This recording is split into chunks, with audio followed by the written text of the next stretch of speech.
Nous avons eu à cœur, pour ce programme d'enseignement, de le faire sous forme de partage, mais aussi sous forme de débat. Pourquoi? Parce que le Saint-Esprit, non seulement est la merveilleuse personne de l'œuvre du salut que nous avons, mais il y a tellement des choses qu'on peut dire sur lui, qu'il sera même difficile pour un enseignement de 2 heures, de 3 heures, de 4 heures, voire même de 2 jours, parce qu'il y aura tellement à dire. Alors pour éviter que nous allions sur notre soif, que nous partions encore avec beaucoup de soif, alors qu'il y a tellement de choses à connaître sur lui, alors il était important pour nous de le faire de manière séquencée sur des questions majeures que nous allons ensemble poser à l'enseignant du jour, moi et ma soeur Scola, que je présente d'ailleurs. Si c'est la soeur Scola Kataï, moi c'est votre frère, pour ceux qui ne me connaissent pas, le frère Bertrand Sa. Donc on aura ce privilège ensemble de partager sur des questions majeures avec l'enseignant du jour. Et sans plus tarder, je vais faire appel à l'enseignant du jour. Je vais d'abord le présenter pour ceux qui ne les connaissent pas. Peut-être la sœur Scola pourrait me compléter. Il est prophète de ministère dans l'évangile. Il est visionnaire du mouvement missionnaire Royaume Vision. Et à part cela, il est aussi écrivain. Voilà. Alors s'il est dans la salle, on va inviter le messager Michel-Ange Beaupère. Pendant qu'il avance, on acclame le Seigneur. Est-ce qu'on peut bien acclamer le Seigneur?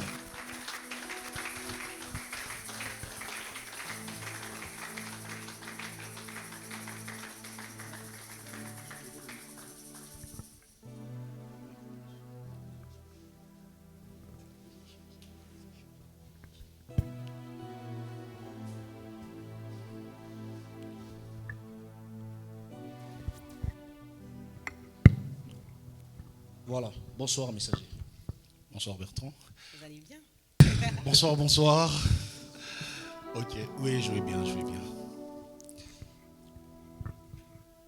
Voilà. Est-ce qu'avant qu'on commence, est-ce que vous avez quelque chose à dire? Il est doux et agréable pour des frères de demeurer ensemble.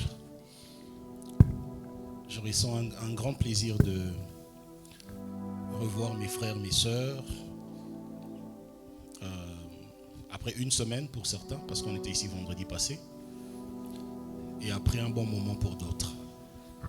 Je crois que par la grâce du Seigneur, nous allons passer des moments bénis et des moments riches en instruction. J'espère que nous avons emmené de quoi noter, parce qu'on va essayer d'être assez pédagogique ce matin. Voilà, je pense que cela est dit. Comme vous le savez, notre thème, ou disons la pensée que nous sommes en train de partager depuis le vendredi passé, il s'agit de quoi? Qui peut nous rappeler? Il s'agit de redécouvrir le Saint-Esprit. Redécouvrir le Saint-Esprit. Alors j'aimerais, pour introduire déjà, poser la question au messager. Pourquoi ce thème? Redécouvrir le Saint-Esprit. C'est quoi l'intérêt de ce thème? Pourquoi forcément pas parler de connaître le Saint-Esprit, mais redécouvrir le Saint-Esprit? C'est quoi l'intérêt derrière cette thématique? Ok. Alors, est-ce que nous sommes là? Est-ce qu'on peut décoller? Il y a beaucoup de choses qu'on n'a pas eu à dire le vendredi passé, parce que comme je l'avais dit, il fallait poser des bases et on était un peu dispersés parce qu'il y avait beaucoup à dire par rapport aux bases qu'il fallait poser. Donc aujourd'hui, nous allons par la grâce du Seigneur nous rattraper et pourquoi pas, je pense à la fin, il y aura un micro qui va circuler pour ceux qui auront des questions. Et on aura à répondre. Alors, on a voulu passer ces moments la nuit pour avoir toute notre concentration et pour avoir le temps. Dans les Écritures, l'apôtre Paul a eu à enseigner toute la nuit. Et le Seigneur Jésus expliquait des paraboles à ses disciples, ses apôtres, généralement la nuit. D'abord parce qu'on n'a pas d'activité qui nous attendent la nuit. Et aussi parce que c'est calme, on a tous nos esprits en place, on a la concentration nécessaire pour toucher à la nourriture solide. Est-ce qu'il y a des amoureux de la nourriture solide dans ce lieu? Ok. Alors, pourquoi redécouvrir le Saint-Esprit? D'abord, on parle de redécouvrir parce qu'il y a déjà eu une découverte, parce qu'il y a déjà eu une présentation.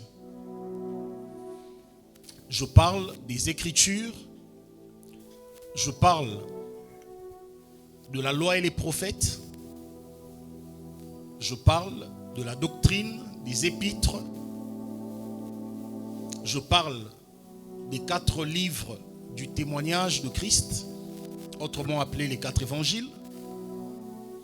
Je parle de toute la Bible, qui est le livre de la révélation de Christ par le Saint-Esprit.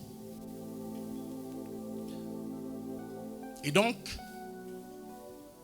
le Saint-Esprit a eu à être révélé.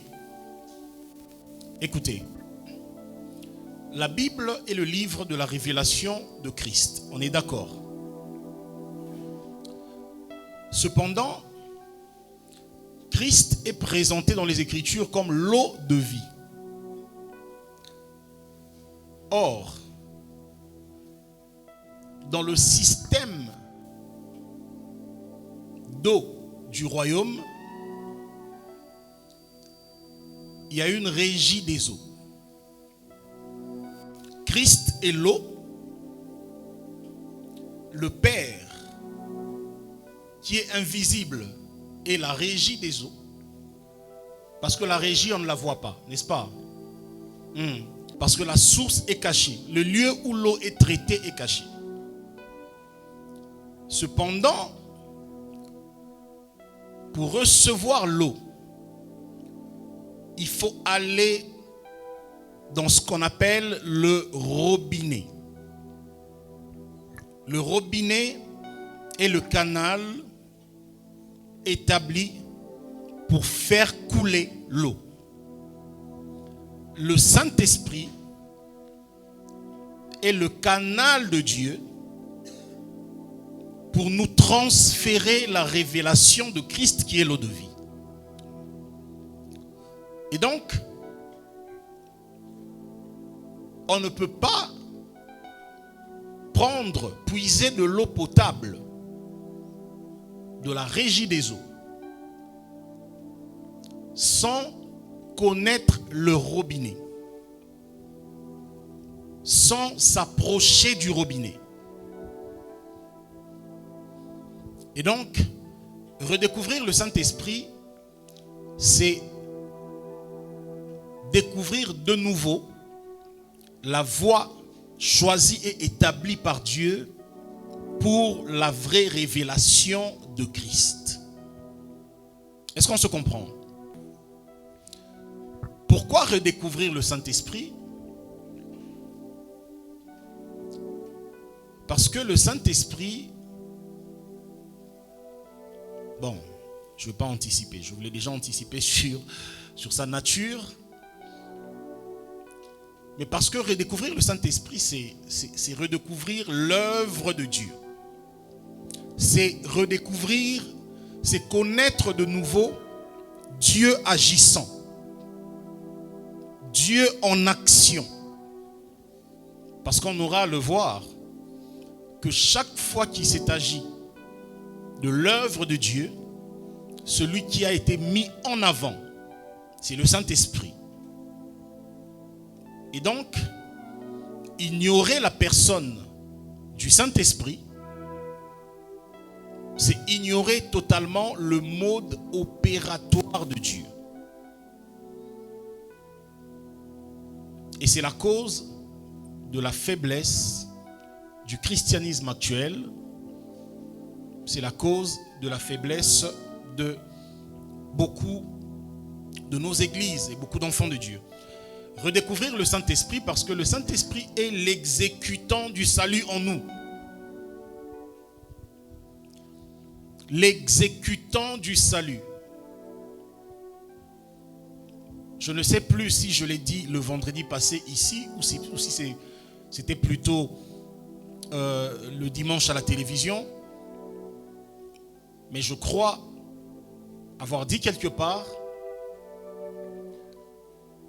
que dans l'œuvre du salut,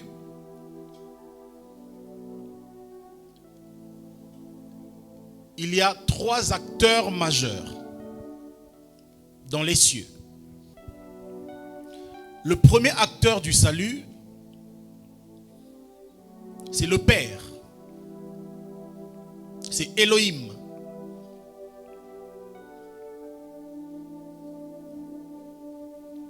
En tant qu'acteur,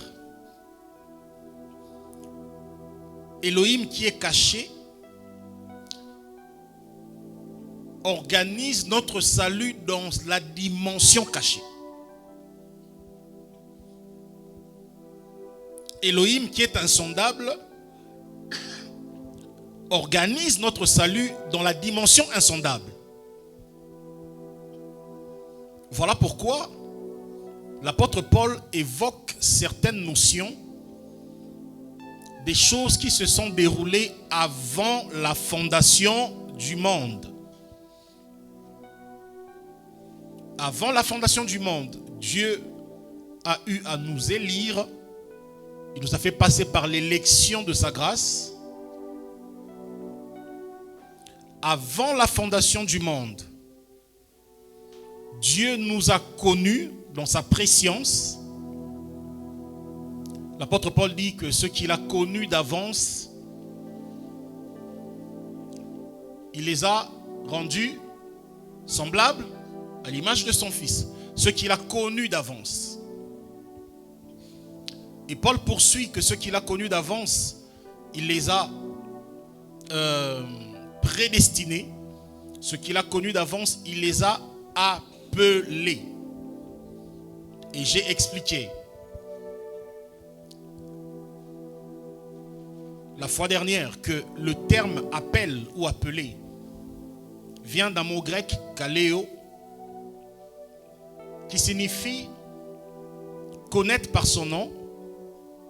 Mais attention, il y a une deuxième définition qui nous fait comprendre que ce n'est pas connaître par le nom du genre Cédric, Gaylor, Michel-Ange, non. Mais il s'agit, kaléo signifie attribuer une identité. Donc quand on dit qu'avant la fondation du monde, Dieu nous a appelés, Paul est en train de dire que Dieu nous a attribué une identité prophétique.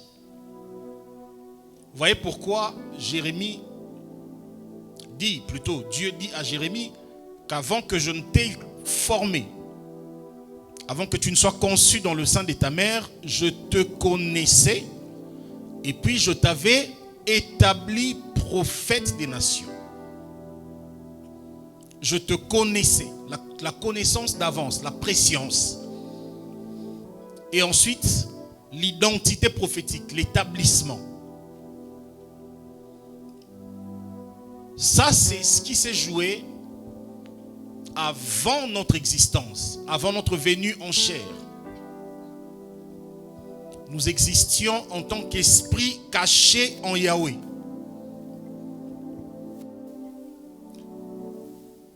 Ça, c'est la première dimension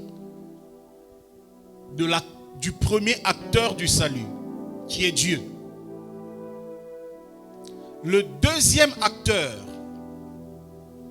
du salut,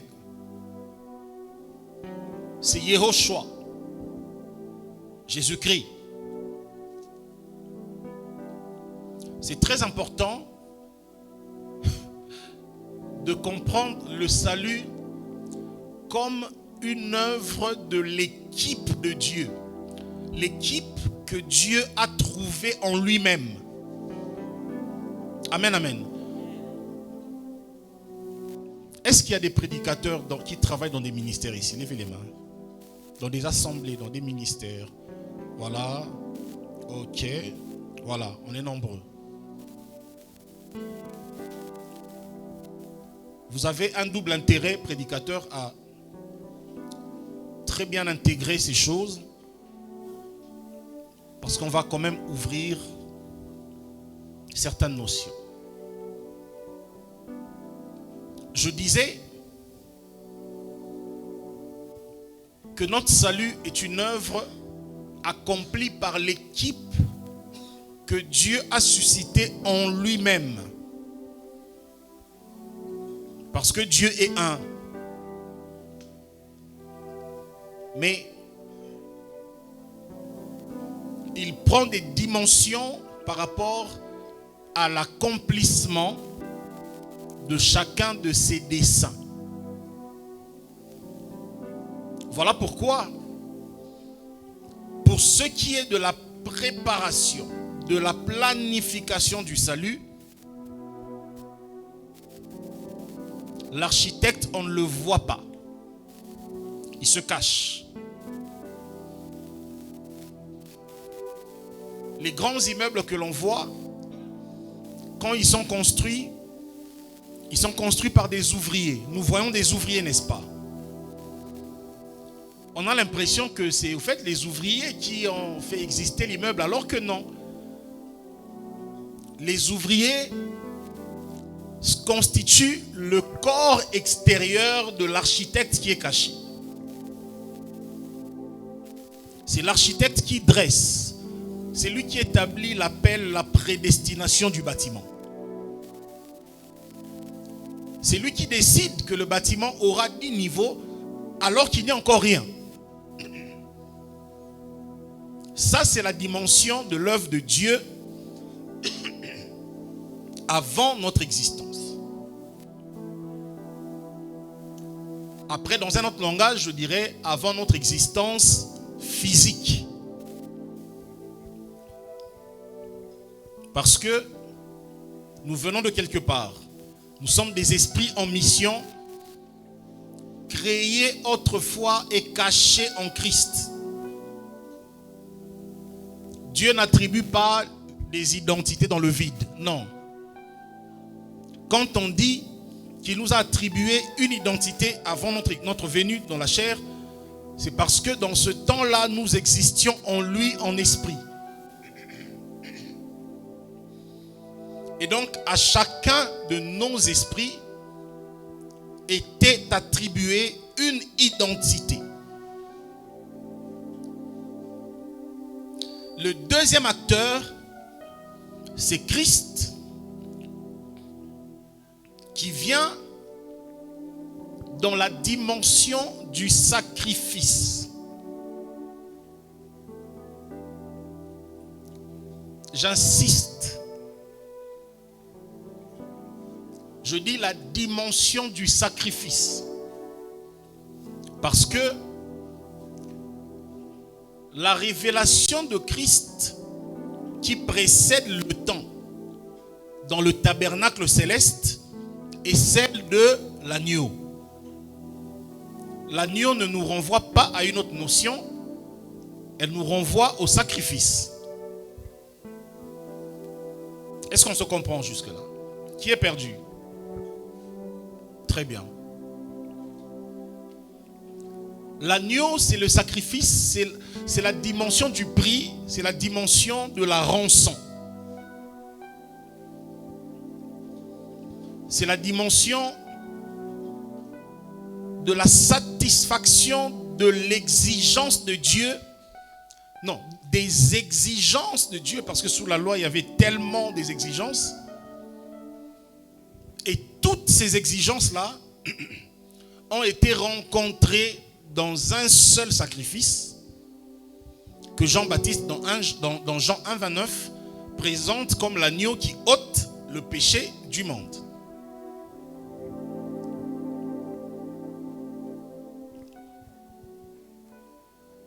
Après après avoir payé le prix, après avoir accompli à la perfection notre rédemption à la croix, il dit, il vous est avantageux que je m'en aille. Pourquoi? Parce que la mission, sa première mission, parce qu'il reviendra dans le monde des Oliviers. On n'est pas dans l'apocalypse, dans l'eschatologie, on ne va pas toucher à ça. Mais du moins, pour ce qui concerne cette phase de la grâce, sa première mission a été parfaitement accomplie et achevée. Voilà pourquoi il dit, je dois m'en aller. Parce que tout a été accompli. Tout est accompli à la croix. Ce cri-là signifie que Jésus n'avait plus rien à faire sur terre. L'objet de sa présence sur terre a été parfaitement accompli.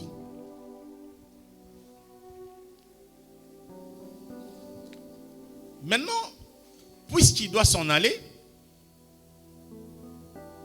si nous restons seuls, eh bien nous restons orphelins. Voilà pourquoi il dit, je ne vous laisserai pas orphelins. Le troisième acteur doit venir. Le consolateur. Le Saint-Esprit. Alors, puisque le Père a planifié, le Fils a payé le prix pour activer ce que le Père a planifié, pourquoi le Saint-Esprit? Eh bien, pour exécuter en nous ce que le Père a planifié et que le Fils a accompli. J'ai envie de dire quelque chose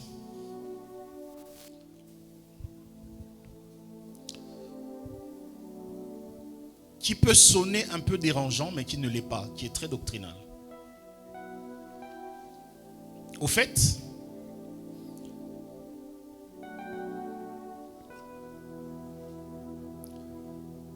on ne peut pas s'épanouir en Christ sans s'épanouir dans le Saint-Esprit.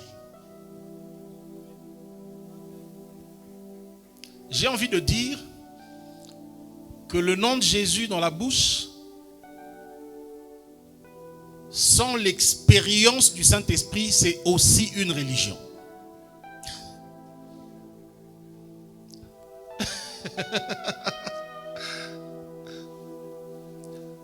Parce que quand on parle de Christ, Christ c'est un système dans lequel on retrouve, oh là là, la plénitude de la divinité. Ça veut dire le Père, le Fils, l'Esprit. C'est cela la plénitude de la divinité. Vous lisez ça souvent dans Colossiens, non? C'est dans Colossiens hein, qu'on dit qu'on lui habite la plénitude, corporellement la plénitude de la divinité. Mais on ne réalise pas souvent ce que ça signifie. La plénitude de la divinité signifie toutes les fonctions divines sont en lui. Donc, s'il n'y a pas le Saint-Esprit, il y a une fonction manquante de Dieu. Il y a un problème.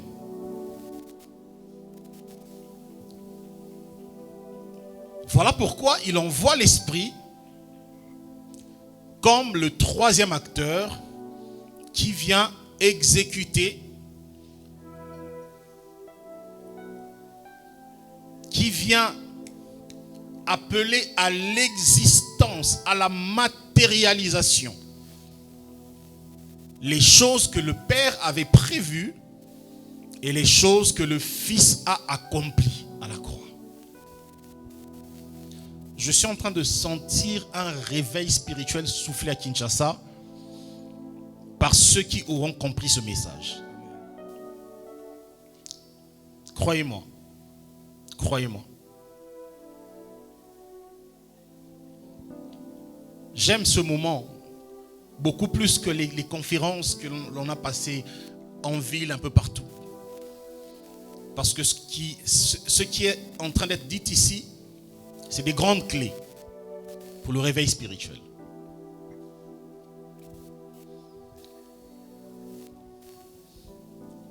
Pourquoi redécouvrir le Saint-Esprit? Parce que le Saint-Esprit est l'empreinte divine. Le sceau divin. L'empreinte. Je ne sais pas comment expliquer ça avec des termes simples. Mais au fait, il est la preuve de la présence de Dieu en nous. Et en lui, nous devenons le point de contact de Dieu avec le monde. Le Saint-Esprit.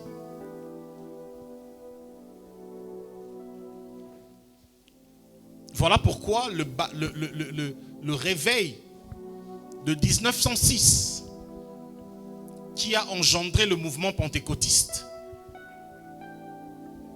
à Azusa Street aux États-Unis